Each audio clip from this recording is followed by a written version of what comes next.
Alors bonjour à tous, bienvenue sur cette vidéo. Donc en tout premier lieu, je voudrais remercier très chaleureusement toutes les personnes qui se sont nouvellement abonnées à ma chaîne et toutes les personnes qui me sollicitent et qui me font confiance. Ça me va vraiment droit au cœur parce que, vous l'aurez probablement compris, dans ces vidéos, je partage une expérience de vie, ou en tout cas d'une partie d'une vie, parce que je croise les doigts, mais j'ose espérer que ma vie n'est pas complètement terminée. Donc évidemment, c'est très important pour moi. Donc vraiment du fond du cœur, je vous remercie tous. Alors sur cette vidéo, comme précédemment annoncé, je vais vous parler de comment repérer un pervers narcissique, mais de façon un petit peu différente de ce que l'on entend habituellement. C'est-à-dire que je vais vous proposer de poser votre attention sur ce que le pervers narcissique ne peut pas faire, le repérer, le démasquer au travers de ce qui lui est inaccessible. Parce que vous le savez probablement déjà, le pervers narcissique ment énormément, déforme la réalité, feint les émotions, et donc c'est difficile de le repérer, mais il y a des choses, de par sa non-construction, qu'il ne peut pas faire. Alors c'est une vidéo qui est intéressante pour les victimes, bien sûr, mais également pour l'entourage et pour les professionnels. Parce que vu de l'extérieur, c'est extrêmement difficile de reconnaître le bourreau de sa victime. Et tout le jeu du pervers narcissique, c'est évidemment de faire passer l'autre pour la personne toxique, la méchante, la folle, et généralement ça marche. Et ça, c'est terrible pour les victimes, parce que les victimes, elles ont, si j'ose dire, le triple effet qui se coule. C'est que non seulement elles se font manipuler, et c'est extrêmement souffrant, voire totalement destructeur. Quand elles essayent d'en parler, personne ne les croit. Et puis, très souvent, en plus de ça, c'est elles qui vont être taxées de personnes perverses narcissiques. Donc ça, c'est quand même terrible. Alors, quand je parle de professionnels, je parle notamment, je pense aux personnes qui font de la médiation, aux avocats qui sont très souvent confrontés à la perversion narcissique, qui ne veulent plus souvent en entendre parler parce qu'ils n'en peuvent plus d'entendre tous les 4 matins des gens qui se traitent de pervers narcissiques. Et là aussi, c'est dramatique pour les vraies victimes, parce que du coup, elles ne sont pas entendues, et c'est terrible. Alors, sur cette vidéo, je vais vous proposer une observation physique du pervers narcissique. Je vais vous proposer également d'écouter comment parle le pervers narcissique et comment parle la victime, et puis 2 petits tests qui pourront vous aider à voir à qui vous avez affaire. Alors, donc, en tout premier lieu, le pervers narcissique, ce qu'il faut bien comprendre, c'est, encore une fois, c'est quelqu'un qui n'a pas d'intériorité, qui n'a pas de construction à l'intérieur de lui. Donc c'est quelqu'un qui fonctionne uniquement de façon cérébrale, de façon extrêmement robotique. C'est quelqu'un qui observe finement, qui a une grande mémoire et qui copie et qui colle. Donc ça veut dire que c'est une structure extrêmement raide, extrêmement rigide. Cette rigidité, on peut la sentir dans le corps. Ça n'est jamais quelqu'un de fluide, quelqu'un de souple, quelqu'un qui rebondit. Voilà, c'est vraiment une posture raide, un corps raide, et cette raideur, on va également la retrouver dans le visage. Ça n'est jamais quelqu'un qui est éclatant, ça n'est jamais quelqu'un qui sourit avec les yeux. Peut-être savez-vous que le vrai sourire se fait avec les yeux. Lui, on n'a jamais ça. Il sourit avec la bouche. Souvent même, il y a un petit rictus, parce qu'il y a un sourire et à la fois quelque chose de raide. Donc il y a comme un petit rictus qui est plus ou moins perceptible selon les moments. Et voilà. Dans ses yeux également, lorsque on l'observe finement, on voit en fait ce côté métallique, ce côté froid, le vide également. Le vide du pervers narcissique, on peut le voir dans ses yeux, et on peut voir que lorsqu'il parle, il est vraiment branché marcher uniquement de façon cérébrale, hein. Et ça, on peut vraiment le percevoir, hein. Ce qu'on peut également observer, c'est que de par son grand manque de sensibilité, ce sont souvent des personnes qui sont peu sensibles à la température, à la différence thermique. Ce sont des gens qui sont à peu près habillés pareil, que ce soit l'été ou l'hiver, hein.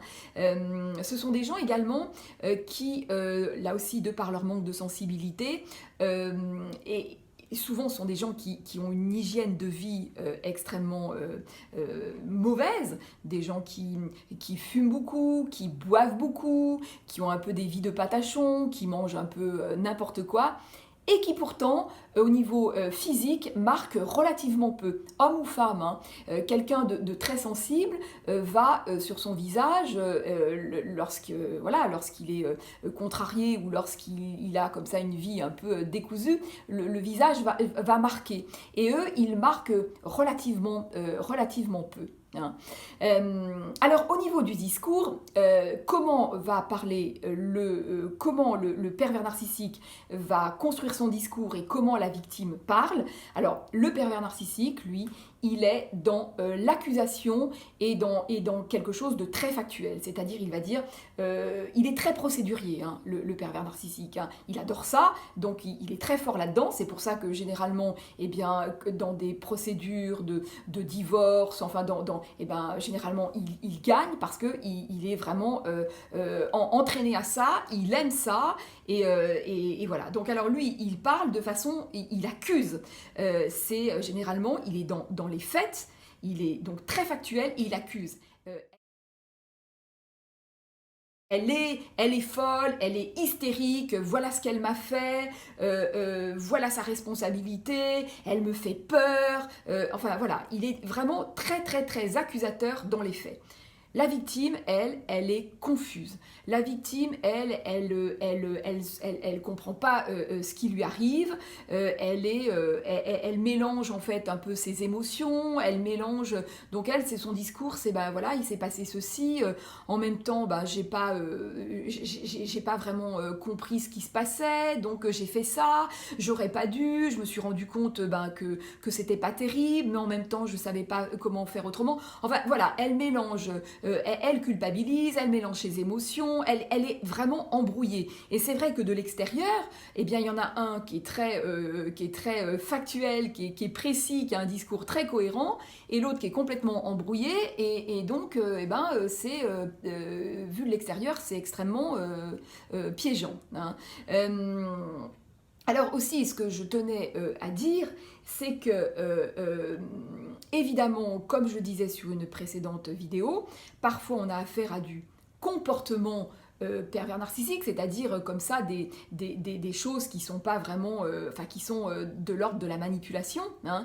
Il y a également ce qui se passe dans des relations de couple, c'est que parfois, au fil des années, la relation se tend, la relation se crispe, parce qu'il y a des choses qui sont des scénarios, plein de choses inconscientes, donc qui ne sont pas mises à jour, et qui fait que les personnes ne se comprennent pas bien. Et puis, au fil du temps, la situation se crispe, la situation se tend, et on a affaire à des choses qui sont vraiment pas terribles. Mais là, c'est quelque chose qui s'est joué à deux. C'est une situation qui, au fil des années, s'est pervertie, hein. La perversion narcissique, ça ne se joue pas à deux, hein. Le pervers narcissique, c'est quelqu'un de dysfonctionnel, c'est quelqu'un de malade, et il va embobiner sa victime par tout un jeu, il va vraiment tisser sa toile autour de cette personne, et la victime, elle va se retrouver piégée, elle ne comprend pas ce qui lui arrive, mais elle ne joue pas, hein. Elle est vraiment victime, elle est prise elle est emprisonnée, il y a vraiment un jeu d'emprise, hein. Donc, et ça c'est vraiment important, hein, de le repréciser, la perversion narcissique, ça ne se joue pas à deux. Le pervers narcissique, il agit comme ça quelle que soit la personne, hein. Donc ça, c'est vraiment important de le rappeler. Alors, les tests que je vous propose, eh bien, c'est justement, de par le fait que le pervers narcissique n'a aucune construction intérieure, eh bien, c'est de le prendre par surprise. Et je dis bien par surprise parce qu'ils sont toujours après, ils ont toujours des coups d'avance, hein, les pervers narcissiques, comme ils passent leur temps à tout anticiper, à tout calculer, ils ont toujours des coups d'avance, donc il faut vraiment les prendre par surprise pour les, voilà, pour les piéger, hein. Donc, ce que je vous propose, c'est de leur faire écouter une chanson, de leur faire lire un texte, de leur faire, de leur montrer un film, qu'importe, à haute teneur sensitive, sentimentale, vous voyez, parce que le pervers narcissique ne perçoit que les choses, ne perçoit que les signes extérieurs. C'est pour ça aussi qu'il est autant attaché à son image, hein. C'est vraiment son fil d'Ariane, hein, parce qu'il n'a que ça, il ne comprend que ce qui se voit. Hein. Mais tous les codes, tout ce qui touche l'intériorité, tout ce qui touche le moelleux, tout ce qui touche l'expérience intime, eh bien, il ne comprend rien, ça lui échappe totalement. Donc, si vous l'invitez à aller dans cette chose-là, encore une fois, par un film, une chanson, enfin qu'importe, vous allez voir, en fait, qu'il ne comprend rien à la chose. Alors que la victime, elle, qui est généralement une personne très sensible, avec une très chouette intériorité, eh bien, elle va faire une restitution très, très riche et elle va comprendre évidemment toute la subtilité du jeu, enfin de ce qui se joue entre, par exemple, deux individus, hein. Donc ça, c'est vraiment un test intéressant dont les professionnels donc, pourraient s'inspirer, parce que lorsque l'on pose des questions à un pervers narcissique, ça ne suffit pas, parce qu'ils sont extrêmement entraînés, extrêmement roués, ils savent exactement comment répondre aux questions, ils savent exactement comment toucher l'autre, enfin, ils sont extrêmement entraînés à ça, leur survie en dépend, hein. Donc ça ne suffit pas, et les professionnels qui font ça se font piéger. Donc l'idée, c'est vraiment de le saisir à froid et de lui montrer quelque chose, et là, là, on voit vraiment, en fait, eh bien, qu'on a affaire à une personne qui n'a aucune intériorité, hein. Alors, un autre test également que vous pouvez faire si vous êtes par exemple en couple, hein, eh bien, c'est par exemple lorsque vous prenez, lorsque vous passez un moment ensemble, un week-end, des vacances, une soirée, enfin que sais-je, hein, et donc évidemment, vous, quand vous êtes avec quelqu'un que vous aimez, d'amour ou d'amitié, enfin voilà, évidemment, vous vivez la situation avec, là encore, comme je le disais, avec tout le moelleux, toute votre intériorité, tous vos sentiments, hein. Donc vous avez une expérience riche, intérieurement riche, hein. Le pervers narcissique, lui, ne vit pas la chose comme ça, il est que dans les faits. Et lorsque, par exemple, vous vivez quelque chose ensemble et que vous voulez, par exemple, en parler à des amis, vous allez voir que très généralement, le pervers narcissique va vous dire « Non, ben vas-y, toi, raconte, hein. » Parce qu'il sait très bien que lui, la restitution qu'il peut faire de la chose peut être piégeante pour lui. Il sait très bien que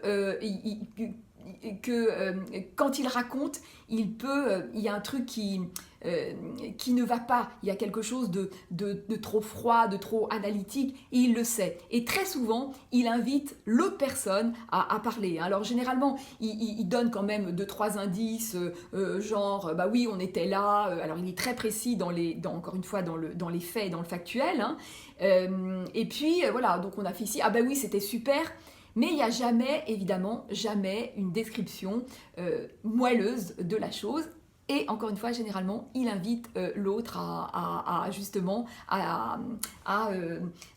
décrire ce moelleux. Et encore une fois, il sait que c'est piégeant pour lui, hein.